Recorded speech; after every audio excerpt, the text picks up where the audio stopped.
बच्चे को खांसी आ रही है, बुखार भी है, सर्दी लग गई होगी। एक काम करो, रात को ना दूध में बस 2 बूंद ब्रांडी मिला के दे देना, सर्दी भी चली जाएगी, नींद भी अच्छी आ जाएगी। हमारे माँ बाप ऐसा ही किया करते थे हमारे साथ, हमने भी यही किया है तुम्हारे साथ। नमस्कार, मैं हूँ ईशा भाटिया सानन, आप देख रहे हैं सेहत टॉक। पिछले एपिसोड में मैंने शराब की बात शुरू की थी, आज उसी को आगे बढ़ाते हैं और इससे जुड़ी कुछ गलतफहमियों को साफ कर लेते हैं।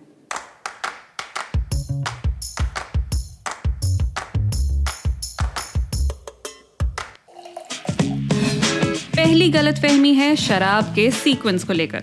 मसलन बियर के बाद अगर वाइन पिएंगे तो सब ठीक रहेगा, लेकिन अगर वाइन के बाद बियर पी लेंगे तो खूब चढ़ेगी। यानी आप एक साथ अलग अलग तरह की शराब तो पी सकते हैं, बशर्ते आपका सीक्वेंस सही हो, नहीं तो अगली सुबह खूब हैंगओवर होगा। यहाँ जर्मनी में जहाँ लोग खूब बियर और वाइन पीते हैं, यहाँ ये बहुत सुनने को मिलता है, लेकिन ऐसा होता नहीं है। ब्रिटेन और जर्मनी में हुई रिसर्च दिखाती है कि आप किसी भी सीक्वेंस में पिएं, कम अल्कोहल से ज़्यादा की तरफ बढ़ें या ज़्यादा से कम की तरफ, आपको चढ़ती उतनी है और अगली सुबह हैंगओवर भी उतना ही होता है। तो अगर पीने के बाद उल्टियाँ करने से बचना चाहते हैं तो बेहतर तो यही है कि ड्रिंक्स को आपस में मिक्स मत कीजिए। दूसरी गलतफहमी, शराब गर्मी देती है, इसलिए सर्दी से बचने के लिए थोड़ी सी पी लेनी चाहिए। तो होता ये है कि जब आप शराब पीते हैं तो आपकी रगों में खून तेजी से दौड़ने लगता है। इससे आपको लगता है जैसे आपका शरीर गर्म हो रहा है। असल में शरीर नहीं, सिर्फ आपकी त्वचा सतही तौर पर गर्म हो रही होती है, वो भी सिर्फ कुछ पलों के लिए। उसके बाद आपका शरीर ठंडा होने लगता है और फिर गर्मी के एहसास के लिए आप और शराब पीते चले जाते हैं। बच्चे को आप 2 बूंद दे देते हैं, वो आपसे और शराब तो मांग नहीं सकता। ऐसे में वो 2 बूंद तबीयत और बिगाड़ने का काम कर जाती हैं। जरूरी नहीं है कि आपके माँ बाप ने जो किया है वो आप भी दोहराएं। पुराने जमाने में बहुत सी अच्छी चीजें होती थी, लेकिन हर पुरानी आदत अच्छी होती है इसकी तो कोई गारंटी नहीं है ना। और ये कतई जरूरी नहीं है कि पुरानी चीजों को करते ही चले जाना है। तब शायद चीजों की उतनी समझ नहीं थी। अब जब नेगेटिव इफेक्ट्स के बारे में पता चल गया है तब तो रुक जाओ ना। मैंने एक वीडियो में बताया था कि नवजात शिशुओं को शहद चखाने से बॉट्यूलिज्म हो सकता है और बहुत रेयर केसेस में बच्चे की जान भी जा सकती है। साथ ही मैंने एकदम छोटे बच्चों की आंखों में काजल डालना कितना खतरनाक हो सकता है ये भी समझाया था। तो इस पर कुछ कमेंट्स ऐसे आए कि सदियों से परंपरा चली आ रही है, हमारी संस्कृति पर सवाल उठा रही हैं आप। नहीं, संस्कृति पर नहीं, मैं आज की मार्केट में जो प्रोडक्ट्स मिल रहे हैं उस पर सवाल उठा रही हूं। आज के जमाने में ना तो आप शहद घर पर बना रहे होंगे और ना ही काजल। 2020 में centre for science and environment ने भारत में बिकने वाले शहद के 13 ब्रांड्स को टेस्टिंग के लिए जर्मनी भेजा। इन 13 में से सिर्फ 3 ही प्योरिटी टेस्ट पास कर पाए, बाकी सब में मिलावट मिली और ये 3 पॉपुलर ब्रांड्स भी नहीं थे। मिनिस्ट्री ऑफ कंज्यूमर अफेयर्स ने अपनी वेबसाइट पर इन 10 ब्रांड्स की डिटेल्स देते हुए लिखा, none of the brands is pure honey. इनमें से कोई भी शुद्ध शहद नहीं है। इसी तरह काजल में लेड होता है, सीसा। भारत सरकार के आंकड़े दिखाते हैं कि भारत में आधे से ज्यादा बच्चों के शरीर में सीसे की इतनी ज्यादा मात्रा मौजूद है जिसे लेड पॉइजनिंग की श्रेणी में रखा जाता है। दुनिया में और किसी भी देश में बच्चों के शरीर में सीसे की इतनी मात्रा नहीं पाई गई है। अब वापस आते हैं बच्चों को 2 बूंद जिंदगी की नहीं, ब्रांडी की देने पर।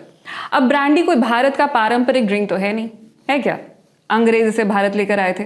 वैसे अंग्रेज एक और चीज लेकर आए थे, ग्राइप वाटर। तो चलिए, अब वीडियो इतना लंबा खींच ही चुकी हूं तो ग्राइप वाटर का किस्सा भी सुना देती हूँ। मैंने भी बहुत पिया बचपन में, पेट में दर्द हुआ, फौरन 1 चम्मच दे दो वुडवर्ड्स ग्राइप वाटर। आपको पता है वुडवर्ड क्या है या कौन है? पूरा किस्सा सुनाने बैठूंगी तो वो कौन था टाइप एक पूरा एपिसोड करना पड़ेगा, इसलिए एकदम शॉर्ट में बताती हूँ जितना मुमकिन हो सके। अमेरिका में एक बंदा था विलियम वुडवर्ड। ये मैं आज से कुछ 180 साल पहले की बात कर रही हूँ। यह आदमी एक फार्मेसी में ट्रेनी था। उस जमाने में फार्मेसी में दवाइयाँ बना करती थी, आज जैसी केमिस्ट शॉप्स नहीं होती थी कि गए इनो की शीशी ले आए। खैर, ट्रेनिंग पूरी करने के बाद ये बंदा चला गया लंदन। वहाँ इसने अपनी खुद की फार्मेसी खोल ली। उस ज़माने में लंदन और आसपास के इलाके में बुरी तरह मलेरिया फैला हुआ था। तो विलियम वुडवर्ड ने नोटिस किया कि डॉक्टर जो दवा मलेरिया के मरीजों को देते थे, उस दवा का बच्चों पर बड़ा असर होता था।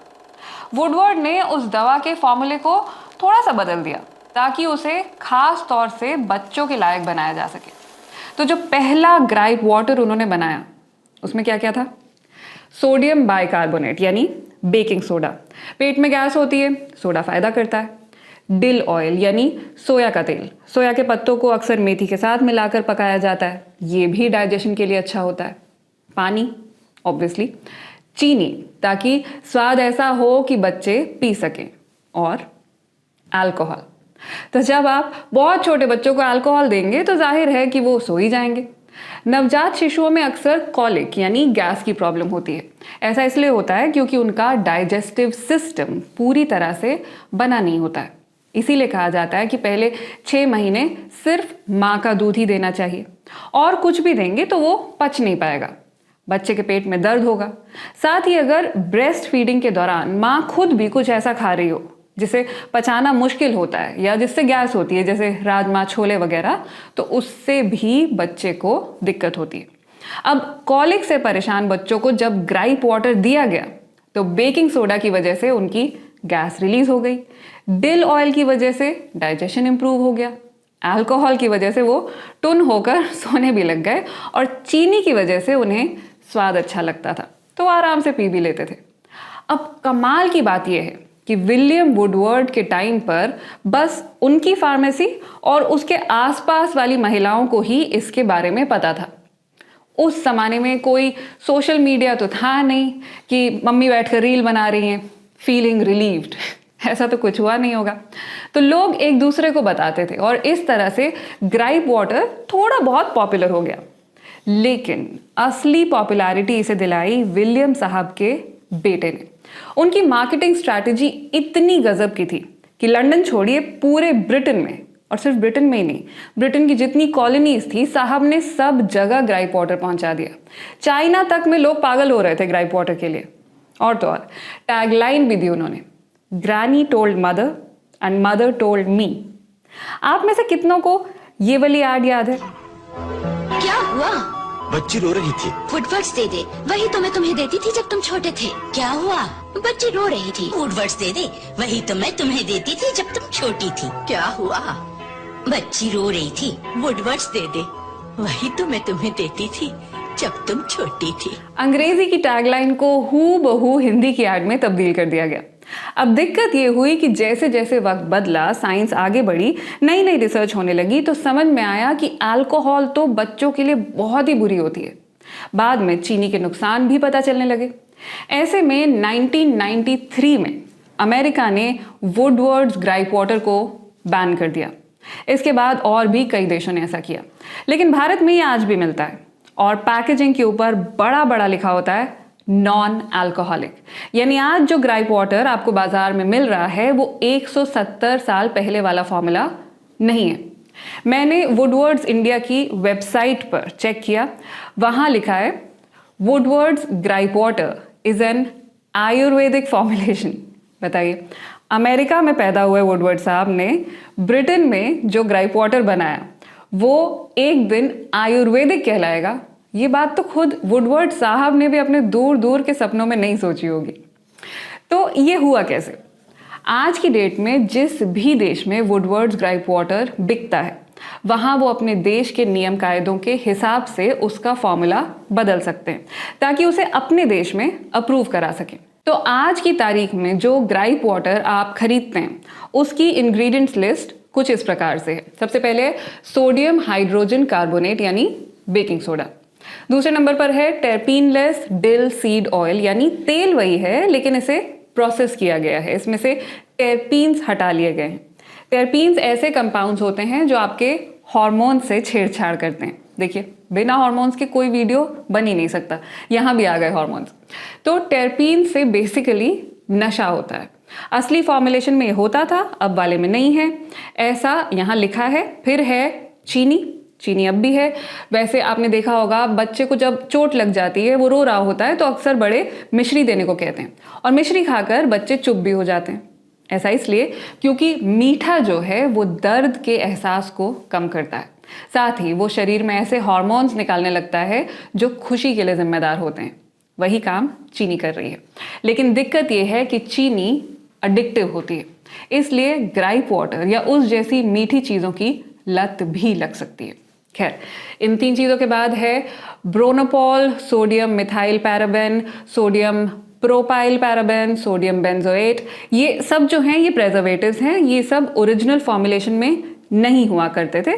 तो आप अपने बच्चों को ग्राइप वाटर देना चाहते हैं या नहीं, ये आपकी मर्जी है। हाँ, 6 महीने साल से छोटे बच्चे को कुछ भी देने से पहले डॉक्टर से पूछ लेना ठीक रहता है।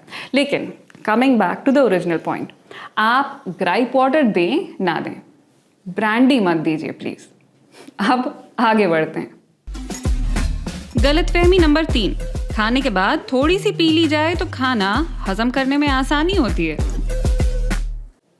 पीने वालों के भी क्या क्या बहाने हैं ना।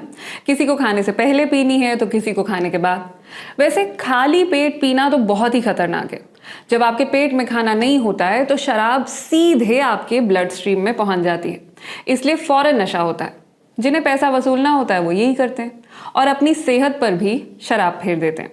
खैर, भारत में इसका इतना चलन नहीं है, लेकिन कई देशों में खाना खाने के बाद तरह तरह के स्पिरिट्स मिलते हैं। कोई सौंफ का बना होता है, कोई अदरक का, कोई संतरे का, तो कोई चावल का। खाने के बाद इसका सिर्फ एक शॉट लिया जाता है ताकि खाना हजम हो जाए, लेकिन रिसर्च दिखाती है कि इससे डाइजेशन फास्ट नहीं स्लो हो जाता है। तो जनाब, ये बहाना तो नहीं चलेगा। बेहतर होगा अगर आप खाना खाने के कुछ देर बाद गर्म पानी पिएं। ग्रीन टी खरीदने की भी जरूरत नहीं है। पानी में ही थोड़ा पुदीना और मन करे तो हल्का सा नींबू डाल लें, इतना काफी है। बहरहाल, अगली गलतफहमी, अल्कोहल पीने से दिमाग के सेल्स धीरे धीरे मरने लगते हैं, इसलिए शराब पीने वाले लोग धीरे धीरे पागल हो जाते हैं। ये इस पर डिपेंड करता है कि आप कितनी पी रहे हैं। अगर आप वंस इन अ वाइल एक बियर या एक वाइन पी लेते हैं तो इट्स ऑल गुड, लेकिन अगर आप हर रोज एक बोतल पी रहे हैं तो घबराने की बात है। अगर आपको नशे की लत लग रही है तो शराब वाकई आपके दिमाग को खराब कर रही है। ऐसे में आप साफ साफ सोच नहीं पाएंगे, अपने रोजमर्रा के काम भी ठीक से नहीं कर पाएंगे। तो पीजिए, मगर लिमिट में। गलतफहमी नंबर 5, पकाने पर अल्कोहल उड़ जाता है तो आप अपनी स्पेशल रेसिपीज में बेहिचक वाइन डाल सकते हैं, कोई फर्क नहीं पड़ेगा। फर्क पड़ेगा। शराब उड़ जाती है, ये सही है, लेकिन पूरी तरह से नहीं।